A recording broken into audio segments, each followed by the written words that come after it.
Vice Secretary. Come in. Hi, Mr. President. I'm here to deliver an important report, which is about the results and analytics from patch 3.0. Now, we're here to kind of figure out what we want to release with patch 3.1, and we're thinking about developing a new feature, so we're hoping that these results will inform that going forward. Well, spit it out already. I ain't got all day. Right. But it seems like Stage Builder was actually the most successful feature from the previous patch. Well, I'm sure it was. It was a fantastic feature. Well, it's not what you think it is. Like, there's actually some pretty deplorable content out there in the wild. Deplorable? It's Smash Bros. Stages. What do you mean deplorable content? Well, check this one out. It's called gang violence. Like, look at that thing. Oh, I'm starting to see the problem here. Yeah, and then check this one out. It's called Angelica's First Time. Like, Angelica's First Time. Oh, I see what's happening. Yeah, and there's this other one. It's called Hate Speech. Like, it's absolutely awful. That's racist. That's sexist. That's horrible. I know. It's like our mods didn't even get to it before it got like 1,000 upvotes. And there's this last one. It's called Upskirt Waifu number 9. Like, there were 8 more of those. Like, Waifu Upskirt number 9. Yeah. Okay. Okay, I see what's that. VR support. We need VR. Nintendo Labo VR support. VR integration as soon as possible. Get out of my office. VR support. Nintendo Labo VR integration. All right.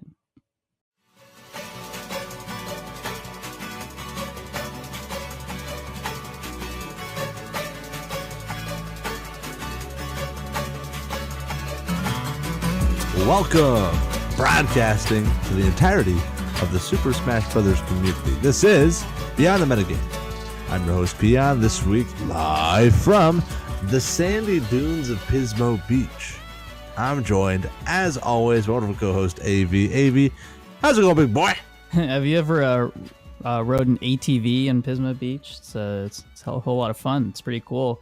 I have not. I thought I was supposed to be the white one of the two of us, AV. That's like the most middle-aged software engineer white guy thing I've ever heard you say. Well, I was born in Texas. Pretty sure I've talked about that before. So, oh, you were? I just came out, and I was actually white when I was born because like everyone legally in Texas has to be white when they're born. So, is that how that works? Yeah, and they just painted some acrylic onto me, and then it kind of stuck. So that's awesome because you are okay. That starts to make sense. I didn't think that like your beautiful golden skin was naturally attainable, and I suppose it wasn't. And at least you have an excuse for why you are the way that you are. Like, I was just naturally born a ginger. There's no like redemption. I have no one to blame it on but me. You didn't dip your head into the Red Sea and when you get baptized in the Red Sea when you were younger? No, unfortunately not. Although I kind of like that. Could that be like my new headcanon for? Oh, the headcanon, unintentional pun. Oh yeah, all right, I like it. You know what? It's done. Yeah, that's the official canon of Beyond the Metagame of how Peon got red hair. So. Deal. Well, hey man, we got a big episode today. Patch 3.1 dropped kind of out of nowhere and brought with it a whole bunch of balance changes. And I want to get right into it with you this week, AV. But before we do so, I have to do a bit of housekeeping. Guys, join the BTM Discord if you haven't yet. Hell, there's never been a better time to join. People are always in there playing. You can participate in the Pokemon League where you can challenge our community members, earn their badges, take them down. And all around join a very positive group of people, really nice people that also want to learn. And if you're interested, support Beyond the Metagame on Patreon. With it, you can listen to our second podcast, Beyond the Metagame, where we talk about everything but Smash, and the patrons kind of tell us what to talk about. But that's all I got for housekeeping. AV, you want to introduce the topic for us? Yeah, but before we do, I want to talk about the 2 new countries that we got. So how can I forget? We got some good ones this week. Yeah, it's quite interesting. I'll fire up the first one. It's Antigua and Barbuda. So I'm not exactly sure where that is. So I'm going to lean on you because you have the wonderful global studies major. So please tell me where that is.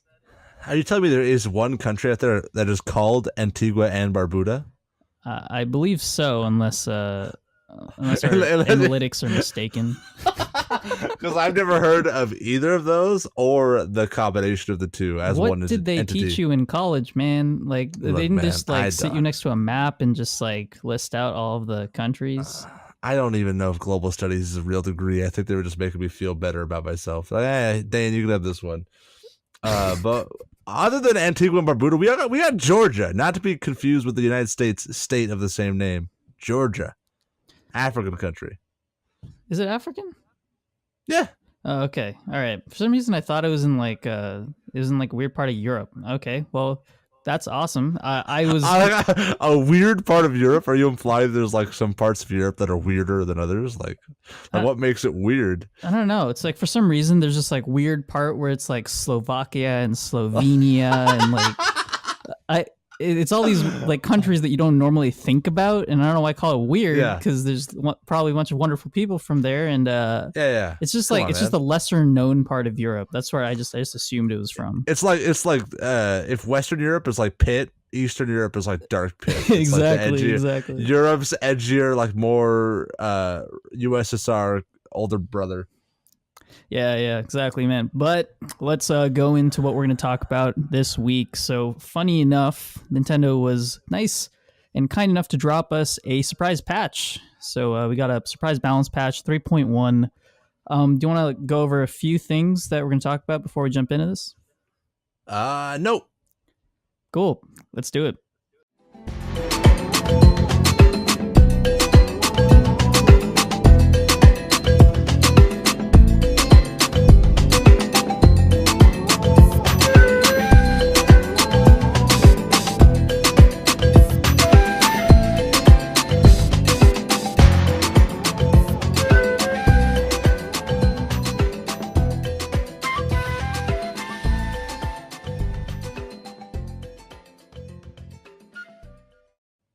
Welcome back to Beyond the Metagame. This week, AV and I are here to talk about patch 3.1, a little gift from Sakurai.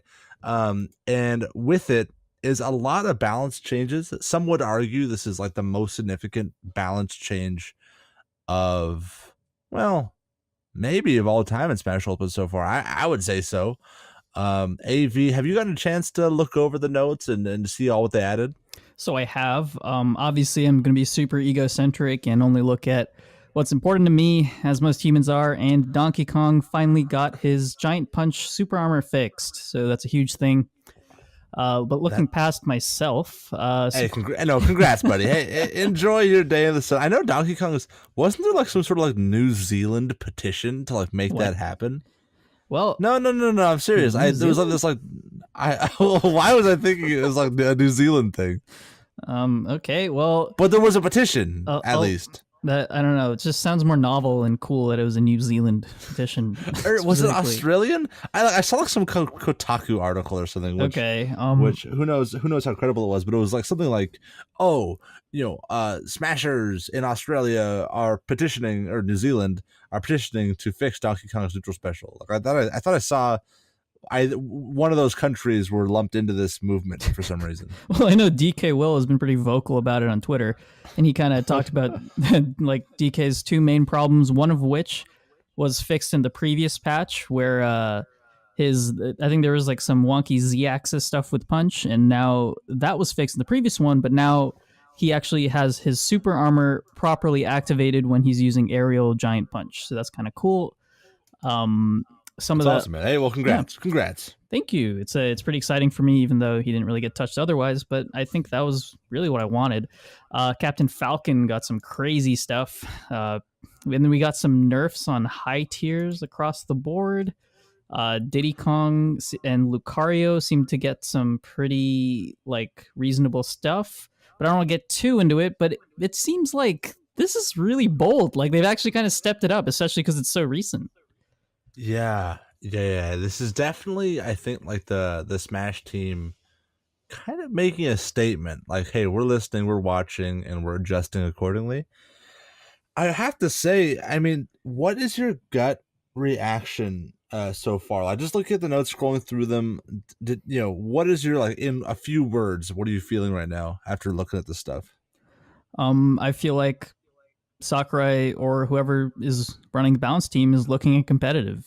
There's no like no other way about it for all of these changes to kind of come in, except for Snake. All of the uh, top tiers were at least touched, and all of the bottom tiers, except for maybe Piranha Plant, were given reasonable buffs. So I think in short, this patch could be called uh, above satisfactory. I don't know, like Okay, it was solid. I think it was an absolute step in the right direction. so you're positive. I have to agree with that sentiment. I'm positive. I think that this nothing I saw baffled me. Like in the earlier patches, I don't remember which one it was. It might have been 2.0 or 2.1. When they just like randomly, no, I think it was like 1.1. It was like when they super nerfed like K Rule, for instance. Yeah, yeah. And they did it. They just like kind of seemed to have a lot of very reactionary changes that were not at all, you know, geared towards a more competitive scene. It was like, okay, how do we smooth out quick play cheese?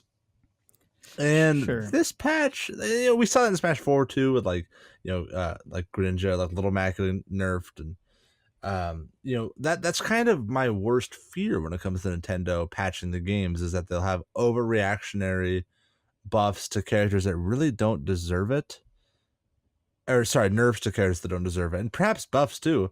But this one's, like you said, competitively minded, in all aspects. It seems like they just gleamed at, okay, what characters are winning all the majors, and how do we tone down the stuff that's kind of ridiculous? And I don't think they overdid it. All the characters that got changed, it was very specific minor changes. It wasn't like sweeping changes to every move, toning down the strength of every one of their moves, except maybe Pichu. But I guess we'll get into that. AV, are you seeing any initial, like, big losers? Like, who got boned the hardest in this patch? So I think it can be easy to kind of immediately say that Pichu was the one who got like the short end of the stick here, but honestly, I think they just made the character's weaknesses worse and didn't change too much of the strengths. Obviously, Pichu's F tilt is one of its like strongest kill moves and is super safe on shield and hits below ledge.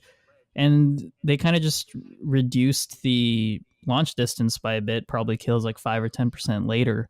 And outside of that, like it's not. I don't think that I don't think that Pichu is going to be really play any differently. I don't think. I think maybe there's going to be like slightly, maybe like a few worse placings at majors, but I think Void will still do really well.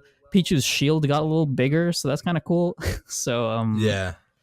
Well, that's yes, kind of like the thing yeah, about, like, time will tell. Like Pichu's hurt box being increased, and the amount of damage that he will self-induce is being right. increased across the board, pretty much. Mm-hmm. And I mean, that will have very specific implications, like, especially with the hurt box changes. That will Yeah, have very specific implications on a matchup to matchup basis. It's kind of hard to foresee exactly the results that will have. But either way, it's interesting. Speaking of hurt box adjustments, they also did the same thing to Olimar. right. And that's kind of a funny thing specific to, well, especially the newer Smash games. Like, if you go back and like play Melee or Smash 64, you'll notice that the size differential between the characters is not that vast. Like, the biggest characters and the smallest characters are still pretty similar in size relative to, like, Smash Ultimate, let's say, where Pichu is like a polka dot, and like K. Rool is like the planet Jupiter. It's like, what? Who are they thinking? And like, there's certain characters that are just like blatantly a tier higher than they otherwise would be, Mm-hmm. because you just can't hit them. like the Pichus of the world, the Olimars of Right. the world, and I'm happy they're addressing that by also increasing like Olimar's hurt box size as well. I absolutely agree. I think that was a nice thing to hit instead of going for some of Olimar's like well. They still kind of hit some of Olimar's really like strengths and toned that a bit down, especially making up smash and up air not as obnoxious was a really good move, and really hitting the fact that you want to be able to just absolutely destroy Olimar and disadvantage. And so kind of giving him a little chunkier of a hitbox helps you do that. One thing is that I want to make a bold claim, and I will definitively say on my end that none of these top tiers are the biggest losers of this patch. Oh, okay. I'm actually going to say that Luigi is the biggest loser of this patch. Okay. Wait, why? So there was this glitch or this technique that made Luigi's down special completely invincible. Oh, sure. And But they got rid of that? And they got rid of it. So No. so I think that because like taking into the relative strengths of all of the characters, the fact that Luigi didn't have a really huge place in the meta kind of was like had this like janky cyclone stuff, but and because of losing that cyclone, in my opinion, is super important to Luigi's placement in the meta, and that's going to be really unfortunate for all the people who play Luigi. Oh yeah, I'm looking at that right now. Yeah, and I also saw that BP Smash Dudes video, right? They didn't they do a video on that recently with it was BP Smash Dudes, right? I watched the video of how to perform the technique. I don't play Luigi, so I was like, oh yeah, I already knew it existed because a Luigi player in our region was using it to great success. And I'm so happy they're getting rid of that thing, dude. Like, I hate, like, I don't know what it is about Luigi, but like, why does he always get like crazy jank? Like, why can this character grab you at 0% AV and kill you? Why does he have a move that is invincible during its entire duration? Not anymore, but like, Luigi is so annoying. But hey, sorry to all the Luigi players out there. I know Luigi players also like love the jank, so this is probably a great loss for all the Luigi mains out there today. Yeah, and it's kind of unfortunate, but other than that, no one got hit too hard. Yeah, we got some Wolf, Olimar. It's unfortunate. PK. You think that's unfortunate? You think it's unfortunate that they lost that? Well, that is the biggest fortune I've seen all day. I think that there's this huge privilege that everyone at the top tier, you play like exclusively top tiers, and it's like so when you have to play against a jank mid tier, you're rejoicing when they lose their like one like super jank thing. You know what? I think that's a decent point. I think I'm just in my ivory tower, and I'm disgusted by the mid tier peasantry. Right, it's like this is absolutely feudalistic Smash. Feudalistic Smash environment. But I appreciate you having the gumption to call me out of that, AV, because that was as a mid-tier main yourself, I think it's important that you keep me in check. Yeah, I mean, it's good because now Inkling's gonna Inkling was not touched at all, so Inkling no. So Inkling, don't get ahead of yourself, baby. Inkling's Jab 3 was changed apparently to link more often into Jab 2. Okay, and that's kind of like one of the other big things about this patch in general is the whole made it easier to hit multiple times, right? Like the previous patch was like, you can grab ledge more quickly after using an attack. Like that was that was the previous one. The last one was the projectile stuff, the shield stun. Oh, thank you. You're absolutely correct. Yeah. And yeah, it seems like, each time they make a sweeping change to a lot of moves individually. This time it's the, being able to hit, making sure that moves connect and that people don't fall out of the moves. I'm so happy that they're doing that because, there's nothing more frustrating than when you're using like a multi-hit move and then they fall out of it and punish you. You know what I mean? Like before the end lag of your move ends, right? They're already like setting up the punish. It's like, come on, man. It doesn't feel good for either player. So I'm really happy that they're addressing that. Yeah, can't agree more. Honestly, I don't play a character with multi hits, but I think that I guess other than up B, but mine wasn't touched because mine linked pretty well. But I think that it's cool that they're making the game more consistent. And speaking of consistent, we have a lot of wonderful changes across the board to our Street Fighter brothers Ken Oh, and Ryu. These are meaty, chunky, massive changes. I mean, I'm just looking at them and they just look good. So this might be a super surface level thing, and maybe they're still like at like sinking at the bottom of the tier list, but it looks yeah. good, right? It looks good. Yeah, they changed a lot. So I mean, I don't really think we should get into the specifics, but Right. they've definitely put Ryu and Ken under the microscope and said, okay, like these guys are not really seeing tournament play. They're not really. I don't really run into them very often when I play online, frankly. And I was there. You were there, AV. I was there for Ryu and Smash 4, and what a beautiful. I mean, kind of jank, but also beautiful, complicated, sophisticated character that he was in Smash 4, where he was very amazing, but only if you put in a significant amount of work to unlock that amazing potential.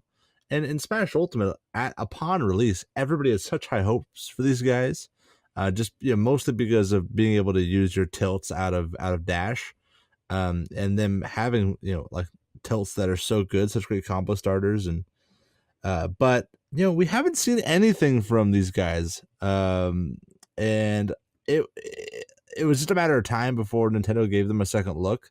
And of course, it's too early to see the implications of exactly how these buffs are going to pay off. But I really hope we start seeing some more Kens and Ryus. Right. I mean, people were also freaking out about like the auto turnaround stuff, and and everyone was like, okay, that's broken. Like this character can just down tilt at ledge and cover roll. And, like it's funny, but I mean, not again. You said that you didn't want to get into the specifics of it, but I enjoy that there. I like what you said about putting it under a microscope, because they did stuff like increasing the amount of time you can cancel your jab with a special, and that's actually huge. That is super dope. Jab into Shoryuken was a pretty consistent confirm in the previous game, and it's a little harder in this game, and it's cool that they made it easier. So stuff like that, I think just a lot of these quality of life changes is just going to make people who are these character specialists and put so much time to Ryu to paint this beautiful picture for us is I'm loving it. I don't really have anything against it. Yeah, I agree, man. You brought up the whole auto turnaround feature with Ken and Ryu. Like, just out of curiosity, I know that you're not, you know, a Ryu or Ken specialist, but I know that you have messed around with them in Elite Smash. What do you think about the auto turnaround feature? 6 months later, I don't I don't like it. It depends. It's if you play to its strength, it's actually not that bad. It's a little annoying when you like roaring is a little different. Like so using like reverse aerial rushes is a little different. For some reason, tilt canceled back air doesn't feel as good. It feels strange. So there are some like weird quirks to it, but overall I think it's actually really cool. You can still like control it. Like if you're in the air, you don't just automatically turn around in the air. So there's like there's some semblance of control over it. So it's just kind of getting used to it. Overall, I think it's a good thing because it's just you just cover cross ups so well that like it's really difficult if you're attacking to get crossed up. Okay. Yeah, yeah. I mean, I've experienced that as well, but I, maybe I'm just an idiot, but because I feel like I haven't put enough time to really get used to it, so it still just feels foreign to me, and then your brain automatically just okay, if it's different, it's bad, sort of Right. thing. Even though surely it's more nuanced than that, but Yeah, yeah. Don't sell yourself too short. It's they're really weird in this game. They're hard to play, so maybe give them another shot this patch. But even if they don't, if they don't click, I don't think it's necessarily your fault. thanks, buddy. I But appreciate yeah, you. Well, um, we talked about some of the biggest losers, sure. and we mentioned Luigi, Pichu, Olimar, and we've gotten into the biggest winners. Ryu and Ken being a couple of them. Who else do you got? Do you see any other like people that might really start to see a climb here in 3.1? So you could kind of think that you could look at Lucario's changes and and think that okay, this might be what the character needs, but honestly, it's okay. Like it's not. it's not. I mean, what the changes have done to Lucario won't make Lucario broken, or they won't make push Lucario up an entire tier, in my opinion. They're cool. It's a lot of like it's a lot of just numbers, seem just increasing numbers and stuff. So maybe it'll add up, but I don't see it in my opinion. Who I'm really looking at is Diddy Kong. Ooh, okay. So Diddy Kong's up smash, being more powerful, down tilt. Wait, not down tilt. Yeah. So down tilt leading into up smash. So that's going to kill a little earlier. Up air being a little safer. Up B not killing you as early. So a little safer off stage. Yeah, plus they increase the vertical distance Yep. when Yep. charged, and that'll be huge because I mean Diddy's vertical recovery in Vanilla Smash Ultimate terrible. Like Yep. the first time I after coming from Smash 4 and Brawl and PM, the first time I tried to use up B, I think everybody that tried to use up B for the first time in Smash Ultimate SD'd. Like there's no Yeah. way. Did that happen to you too? It still happens It to me did. whenever I play him. It did. It absolutely happened to me too. So yeah, I'm cool. I love Diddy Kong. He's kind of a controversial character. I feel like because I don't know. I think people either love or hate him because that banana. Frankly, the banana is really annoying to play around. Mm-hmm. But using Diddy is so much fun, and I was really considering mating him when the game first came out, and I don't know, man. I didn't love his initial form, but I'm gonna give it another try. I'm excited to see how that up smash plays out and how his recovery, increases. Yeah, I think he just needed the recovery buff. Honestly, the recovery was just too easy to kind of stuff out. Lots of characters are pretty happy going off stage and intercepting in this game, so that and killing a little earlier is cool. Obviously, if you wanted to make like an analysis of probably the most drastic change in terms of tier list jump, it'll probably be Captain Falcon. Okay. That's a fun one because it's super theoretical at this point, but I think increasing Captain's strengths instead of like making Captain more safe was the right way to go, and I think that's what they did. Yeah, I completely agree. They kind of just buffed his moves that were already kind of good. You know what I mean? Like they increased the knee hitbox of the hard knee. And Right. that had to have made like every Falcon player in the world like so happy. That's Yeah. like, increase the size of knee. I mean, that's come on. Like if you're a Falcon player, you can't ask for anything better than that. But yeah, like other stuff too, like his back air is gonna start killing earlier. His up tilt and forward tilt got buffed. His down special got buffed, and his side special got buffed. So like he kind of got a good little cluster of buffs that I think all work to make the character more fun too. Like it isn't just making him better. Like I think what you were getting at is when you just kind of dial up the strengths of a character, it is so fun. Like everything I already liked about this character is still here, but better. Like that's such an awesome feeling if you're a Falcon main. Yeah, exactly, man. I mean, I was already getting hit by side Bs, so seeing that can be coming faster at me is a little scary. And whenever I played Captain Falcon, like I would almost get the down air to knee confirm every time. Obviously, I'd hit it like about like 20 to 30% of the time, but I think now with it being more consistent, with the knee hitbox being bigger, I'd see myself hitting that at least more, hopefully.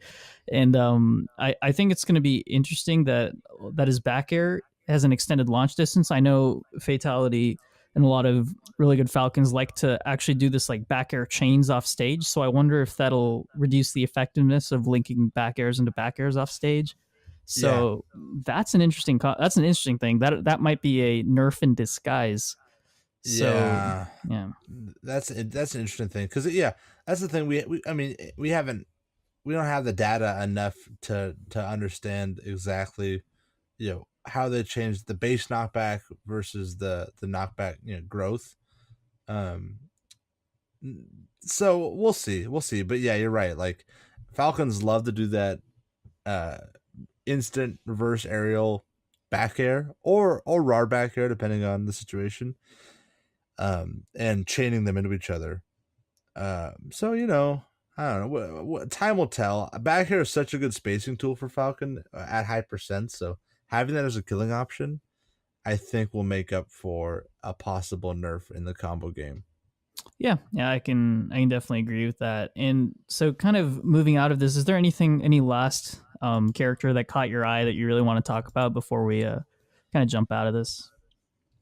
Yeah, I mean, I guess one that's worth talking about is Pikachu. Yeah, All why they did did was they increase his grab range. why did Like they do that? who thought that through? Why did they need that? I wonder what prompted that. It, But you know, that's all I got. okay, you know what? I'm gonna try to be as reasonable as possible because I already get messed up by this character. And so the only reasonable explanation for this is that the grab animation did not match the actual grab hitbox. So Oh.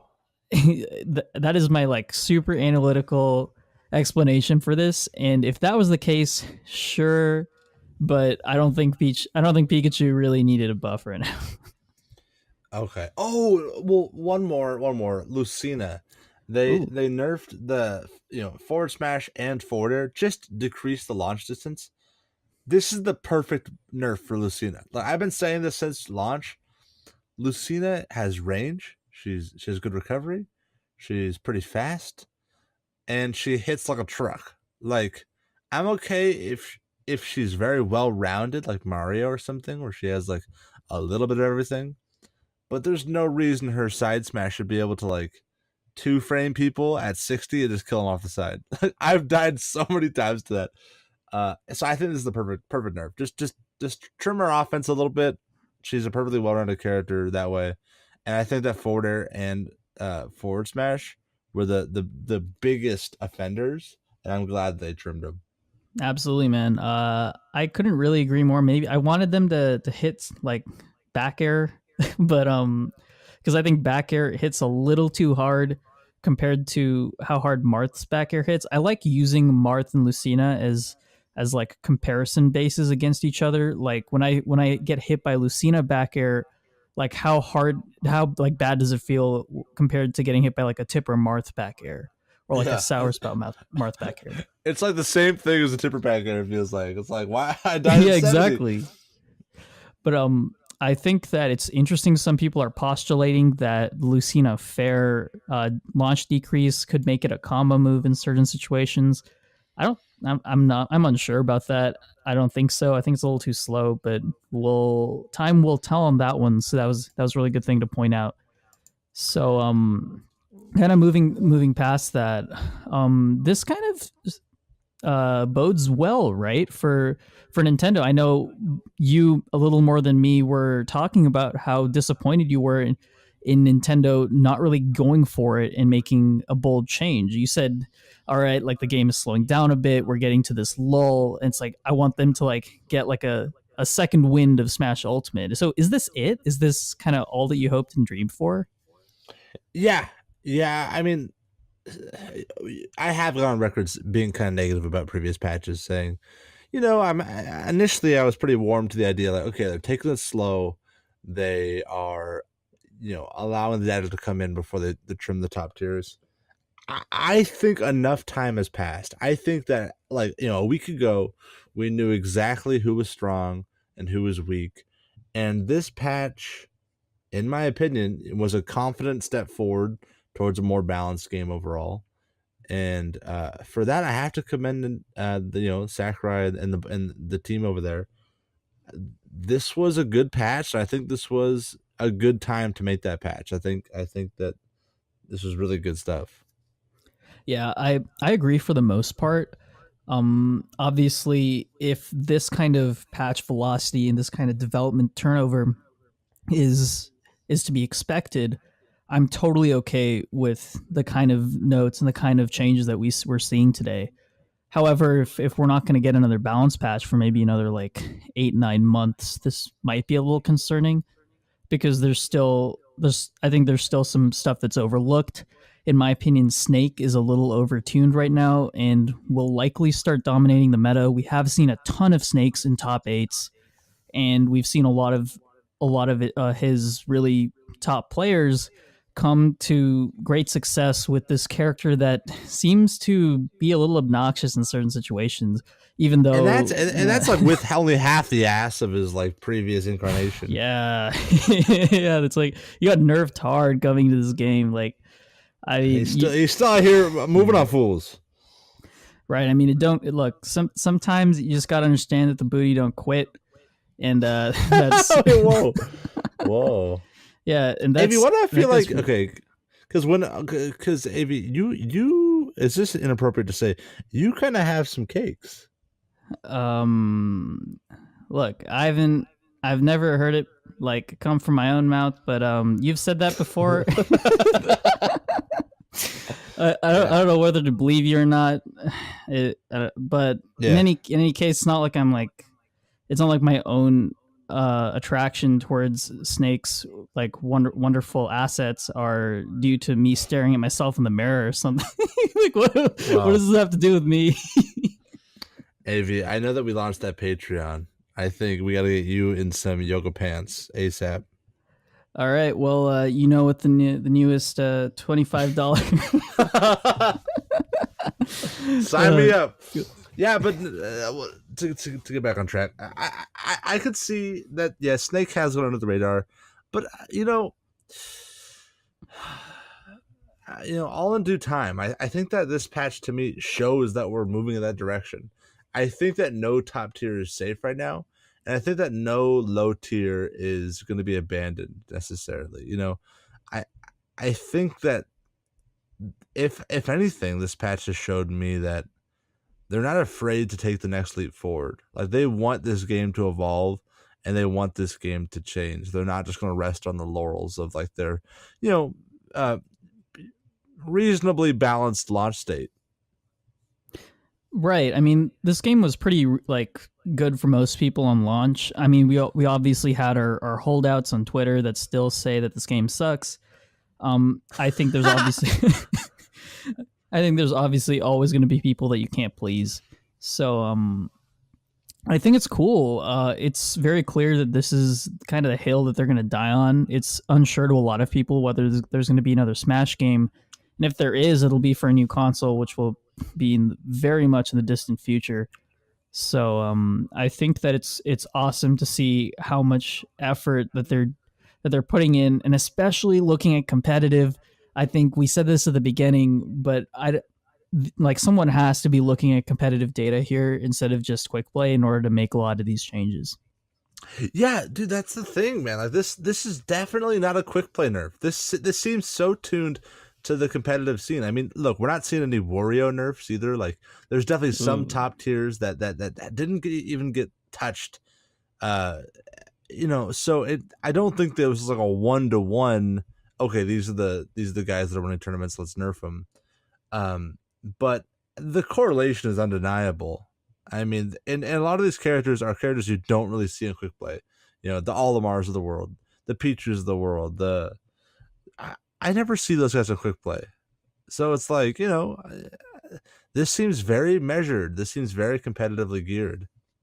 Yep, absolutely. I think we did a pretty good job of covering the patch philosophy. Do you have any kind of last words on this? No, I think we touched it, man. I will tell you this.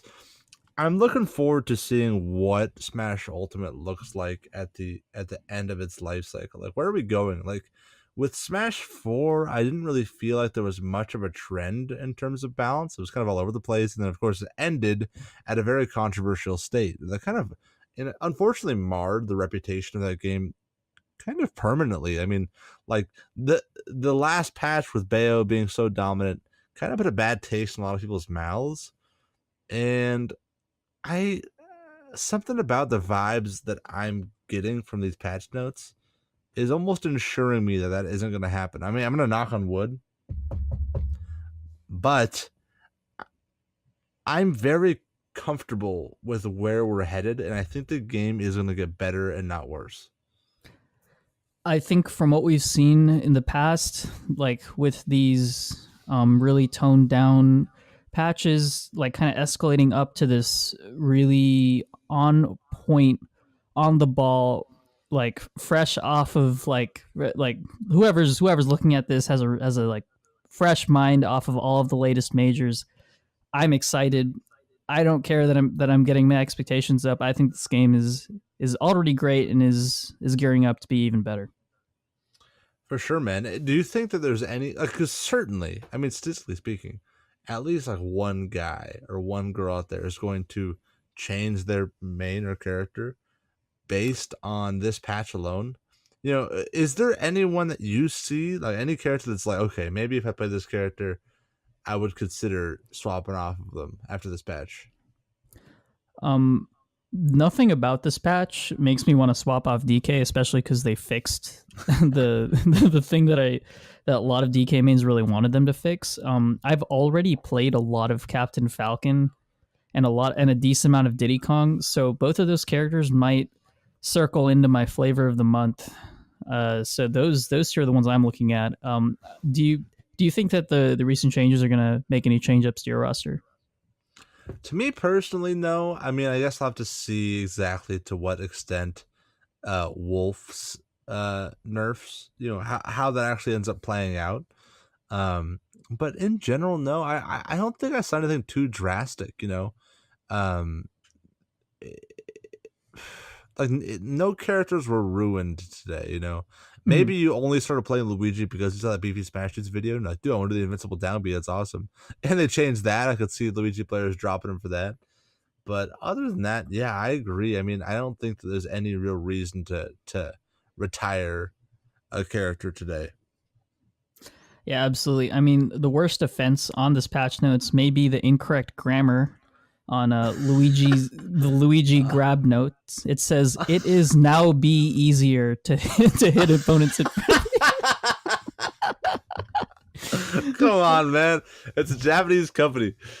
How does your Japanese compare to their English, AB? That's what you have to ask yourself. Dude, they probably had some person in the U.S. write the English notes. Like, I don't know, man.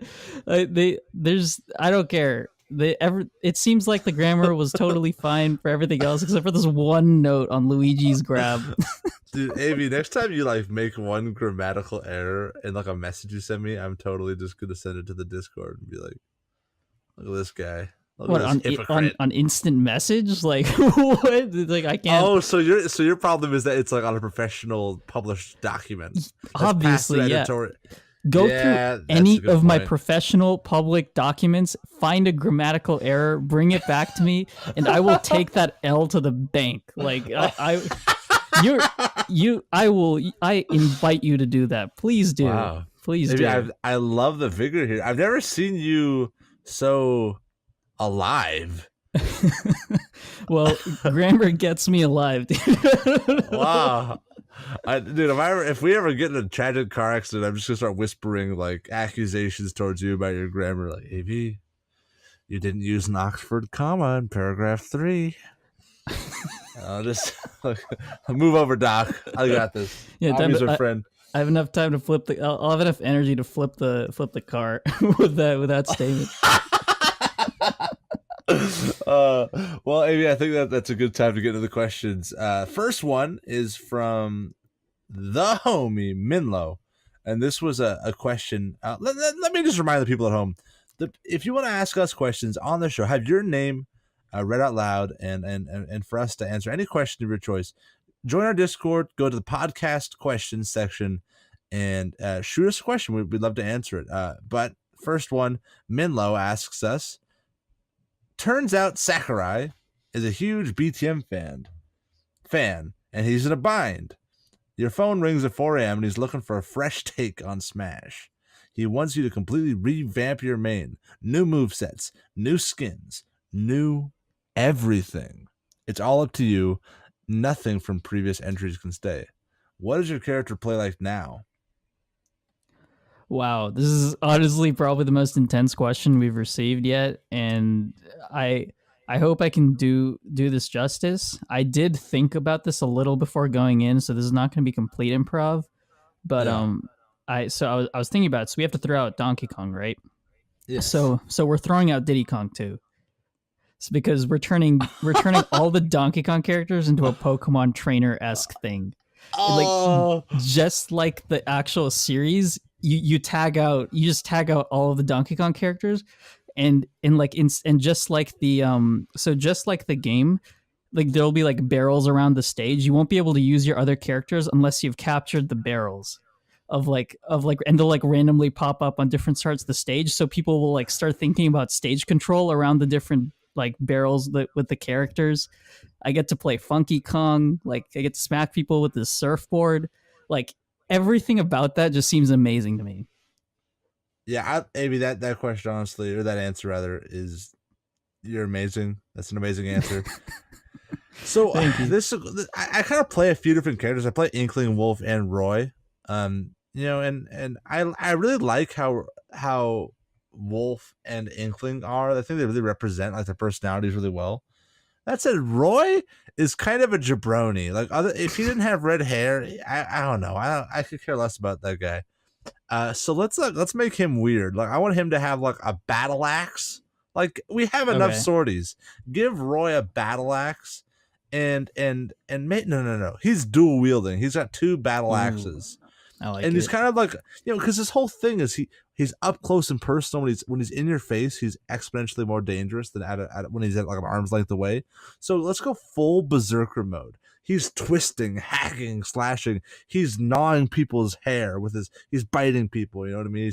He's a complete frenzied berserker who kind of like Lucario scales super hard off rage and has but while keeping the concept of having those intense, strong hitboxes when you're up close, but double down, make him even more weak, on the tipper range. So like really go all in on like the whole hulking berserker aspect of it. I actually love that idea. I think that's super cool. Like make him a little Vikingish, and then with his dual wield axe, if he like throws one and it lands on the ground, and you pick it up to like reduce the cooldown on it or something like that. Like Like Olaf yeah, like from League of Olaf from Legends. League. Yeah, exactly. Olaf from League of Legends. Yeah, I'm down for that. I'm down Yeah. for that. Yeah, maybe like he has a move where he can just like Olaf from League of Legends. He can like avoid. He gets like super armor on his movement for a little bit, so he can just run straight at you, and then it ends when you use an attack, kind of like Ryu's Ooh. focus punch, I guess, Yeah, I where really he like just that. charges at you. I'm Yeah. down, man. I want this character now. Yeah. It's is it weird that I'd also main that character? Like, like that's not so cool. I played Olaf a ton in League of Legends, so I definitely main an Olaf esque character in Smash. All right, so moving on to the next question, we got who Chris Dwong asks, what was your journey like with competitive Smash? How was your first tourney? How long did it take for you to start winning games, placing top 8 at your locals, winning locals, etc.? Yeah, so Avi, you and I were a little fortunate that the scene that we joined was very young upon our arrival. So a lot of the people in our scene, it was like their first ever like few tournaments as well. Yeah. And that was a real blessing for us because it meant that we were pretty competitive right away. In my first ever tournament, I got like seventh, and it was out of like 50 people or something. Hmm. So I don't want to say it was a bit of a natural because the level of the competition was pretty low at this tournament. But beyond, after that, after like, kind of established myself as like a medium fish in a very, very, very small pond, it took me a long time to ever start winning tournaments. I would say I got my first tournament. I don't think I won a tournament until like a year and a half after entering my first tournament. And I went to a lot of tournaments. So it was a long grind. But I will tell you this, the people that were better than me seemed so infinitely better than me, when I was losing to them always. And then eventually, I got to the point where I would never lose to those people. I would beat them every time. And it was kind of like that journey of all of the gods that you looked up to eventually become your opponents, and then they eventually become you know, nothing, right? that, Yeah. that was always kind of my dream, and it's kind of what I mean, a little bit what happened, I guess. Yeah, it's very anime of you. So I think I kind of felt like played out the same way. Although I think it took me about like 9 months or a year to win my first tournament. It was Yeah, this. because you Yeah, can I just interject? You go for it. you were worse when we first started playing, Yep. but you improved much faster than I did. Like you really separated yourself pretty Yeah, quickly. yeah. I absolutely agree that I was way worse than you when I first started. In fact, I lost. I think the first 2 or 3 times I played you. I think 3 times I lost to you. Your Captain Falcon forward smashes would always get me. I still remember your face, man. I still Oh remember my the god! face. I've never It seen a man so defeated, so dejected in his life than getting F what? smashed by my Falcon. I'm serious, man. You were playing Sheik in Smash 4. That That's true. matchup, pre-patch Sheik, she was so overpowered. And then, but hey, the people's elbow says otherwise. You know what? Fair. You kind of gave me the hands or the elbow, as as Falcon does, but I kind of rose really fast because I was like a storm. I went around playing absolutely everyone. Yeah. I was trying to download everyone the scene. I was learning. I wanted to learn everything about everyone and about every matchup. And it kind of ended up working out that I was a top player for like 2 seasons, and then I kind of just said cool, and then I stopped, and then I the competitive drive, that fire just kind of died out for me. But when I Yes. first but when I That was first exactly when started, you started developing erectile dysfunction, too, right? Wasn't that kind of the same time right window? now that you say, but no, but in any case, when I was starting off, I went 1-2 at my first tournament, 2-2 at my second, and I just jumped around from 1-2, 2-2, 3-2 for a while. So it wasn't even though I was improving at a really fast pace. It did take me about, I think, 4 or 5 months to really find my stride in competitive and to learn how the environment worked and to get used to just playing tournament games. That was so huge for me. It was really, really difficult for me to play tournament games. I was someone who struggled with a lot of like tournament anxiety, as most people do. So, Yeah. yeah, Well, that's like one big takeaway I'd say, like looking at both you and I, is that we both started out like, totally like mediocre at best, yeah, bad at worst. And it's pretty crazy. I mean, you and I, look at us. I mean, we're still talking about this years later, right? Like, we were yeah, very clearly nerds about this whole thing. I mean, we clearly were devoted to improvement.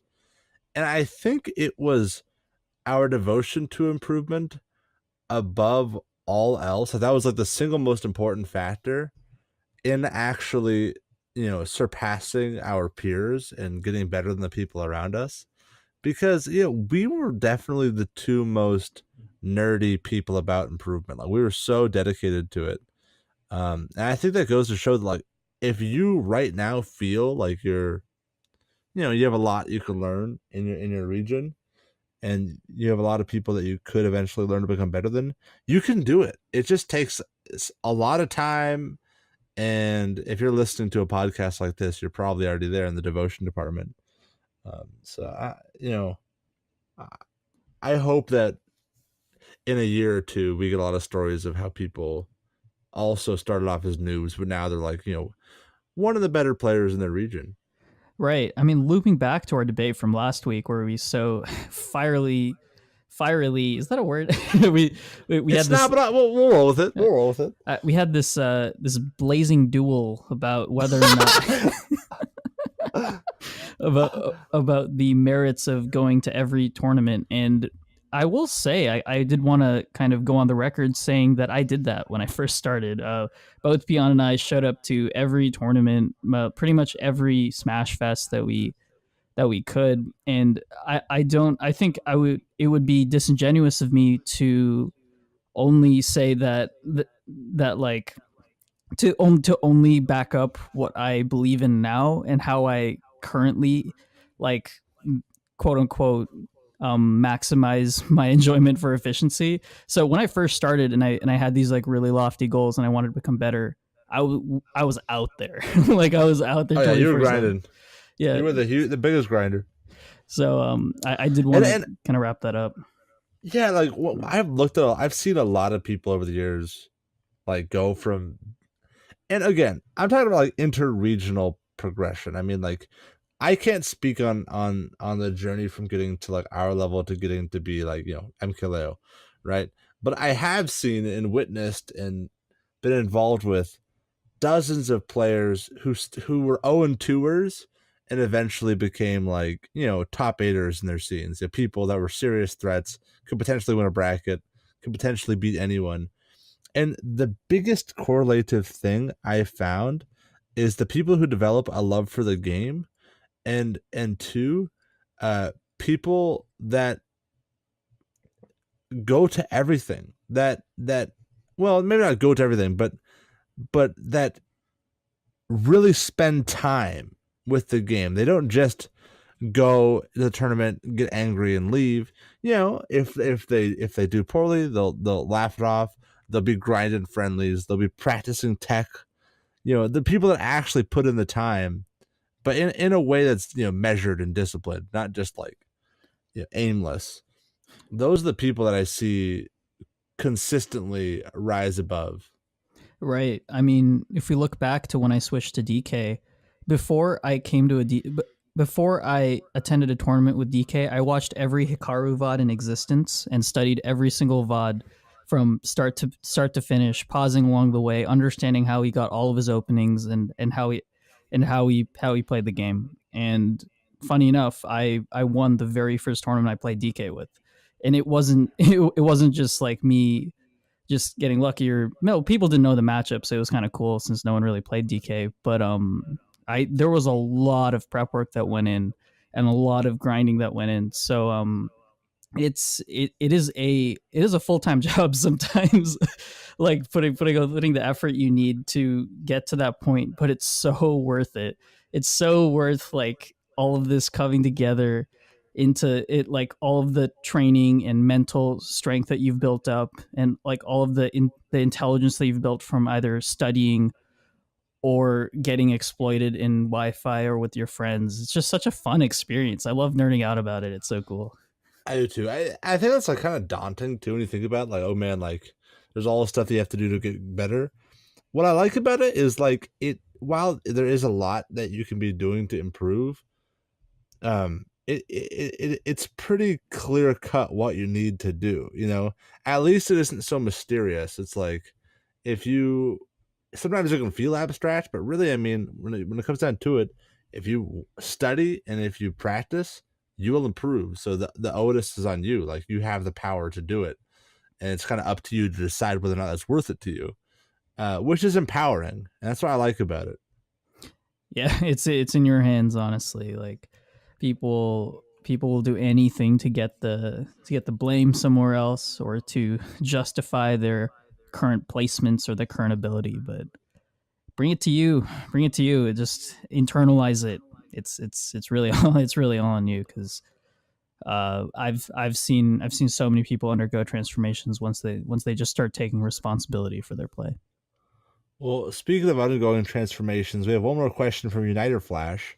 I'll be fair to Uniter Flash. Uniter Flash didn't really ask this in the Discord or in the podcast question section of the Discord, but he started this conversation just in one of the chat rooms in the Discord, and it intrigued me. So he was asking, what do we think about smashing under the influence? And I'll go on record saying a lot of people at tournaments that I've seen, we'll smoke weed before playing, or we'll drink before playing, or I don't know, do any combination. Even I would say like they have to go take a cigarette break or something before bracket. I would include that. What do you think about substance use and how it relates to both practicing and competing in tournaments, AB? If there's like a serious and a fun answer to this question, the fun answer is my favorite times playing Smash, as I always say, have been when I've been drunk playing Smash with Peon. That being said, seriously, there's only one substance that is really justifiable in Smash, and even then, that's even then it's kind of a stretch, and that's caffeine probably, because that's the easiest way to make sure that you're alert and you have enough energy. But for some people, it can cause dehydration, it can cause headaches, it can make you jittery and make your hands shake. There's so many random side effects. So unless like you're someone who it's such a huge part of your lifestyle, and maybe you need to just be like at you're just like neutral when you're under some sort of influence, then sure, maybe you have to maybe you have to do that to get in the right mindset. But I would recommend that most people just go and clean. It's if we were answering this seriously, being able to control all aspects of your human body, and especially being productive after matches, is only possible if your mental conditions are like completely under your control. And I think that's the reason why it's always, I even try to limit my caffeine intake when I go in, because I just want to be as like plain as possible, so I can really break down, identify my problems, be able to think rapidly on the fly, and not have anything really out of whack. What do you think, man? Yeah, no, I think that's a fair answer. I think that's fair. I think it's like the what the adult in me, you know, agrees with in large.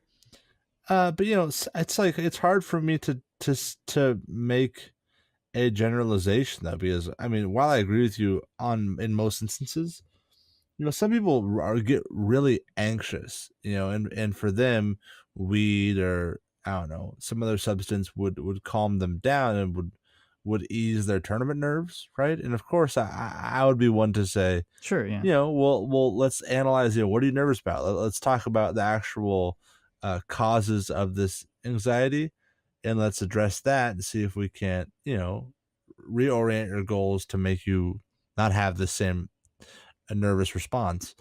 But if after that, if the only way that they can just chill out and enjoy the game is with, weed or something else, I hesitate to say they shouldn't try it.